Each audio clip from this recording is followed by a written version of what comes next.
La vidéosurveillance qui échappe en fait aujourd'hui dans notre ville à tout débat démocratique, avec notre territoire qui sert également de laboratoire à des nouvelles politiques en fait de surveillance algorithmique qui très clairement nous questionnent en matière d'atteinte aux libertés publiques sur notre ville. Aujourd'hui, nous avons 1600 caméras au niveau de la ville de Marseille. C'est l'héritage de l'ancienne municipalité en grande partie. Chaque année, ces caméras nécessitent un budget d'environ 10 millions d'euros. C'est un coût qui est extrêmement élevé par rapport à de la présence humaine sur le terrain, chose que nous défendons. Et par ailleurs, ce sont des dispositifs qui ont été jugés inefficaces.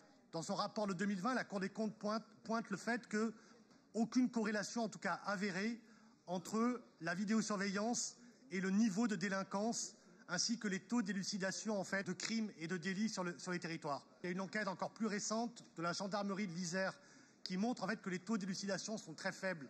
5% pour les enquêtes qui sont élucidées et 1% uniquement sur l'ensemble des enquêtes.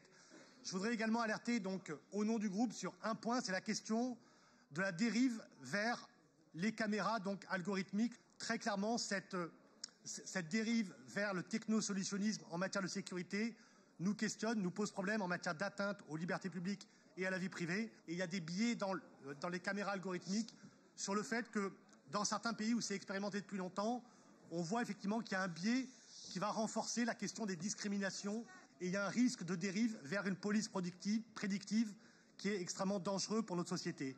D'autre part, nous alertons sur ce danger dans le cadre du péril qui pèse sur notre cadre démocratique dans un contexte de montée de l'extrême droite.